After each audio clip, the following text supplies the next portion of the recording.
let's go and make some videos.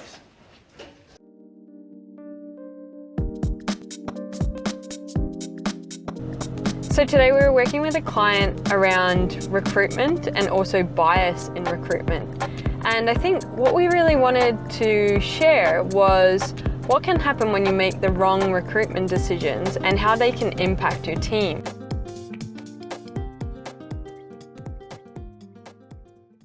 So we thought that real life stories would be a good way to do this. And what we did was we organized members of the organization to come in and be interviewed and basically tell their story to me so that we could capture it in video format and have them share that story in the e-learning modules around when they've recruited in the past, what happened when they got a recruitment decision wrong, and how that impacted them achieving their objectives, and also the impact on their culture within their team. The use of video in this example was arranged because we thought it would give an authentic and genuine experience around the recruitment process and what it meant to their peers to get it wrong, rather than having just text on screen or someone in a position of authority telling them this is what can go wrong. So we wanted it to feel authentic with people telling their real true stories. And so what we did then was we interviewed them and they were able to share their experiences and also teach the lessons learned and how they've now learned from that and are improving their process around recruitment, straight from engaging the team at the beginning to actually have a say in who they want to join their team, through to the interview process. And they were able to share their journey, and hopefully this approach will be able to add value to their peers so that they can see, oh, so that's what that happened there, and this is how we can make sure it doesn't happen within our own teams.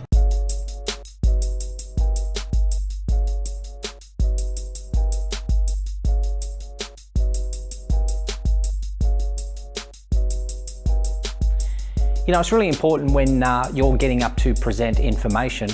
I generally call it the 3 P's of presenting, and we're talking about pace, pitch, and pause. And just quickly, when I talk about pace, if I'm speaking on something that's quite exciting, you'll notice that I will start to pick up the pace of my speech. If I'm speaking about something where I have an emotional value to what I'm talking about, notice how I'm speaking a little bit slower. So pace is really important when you're talking about certain subjects, and depending about how exciting or how emotional that subject is. The other one is pitch. You'll notice with my voice, generally what I tend to do is that my voice raises at the beginning of the sentence and starts to lower at the end. And the reason why is that the listener and the viewer will also tend to notice that when I'm getting towards the end of my sentences, my voice starts to slow down a bit as it's getting towards the end of the full stop. So you notice how that kind of happens. And the other one is pause. It's really important. Sometimes we think that we have to speak all the time. But imagine if I'm posing a question and you're wanting to respond to me, it's not a bad idea every now and then to pause. Because what that does is it adds a bit of that dramatic influence to the person who's watching. So just remember those 3 things when you're presenting, and there's another P for you. The presentation is pace, pitch, and pause. And if you do that, you'll be well on the way to being a great speaker.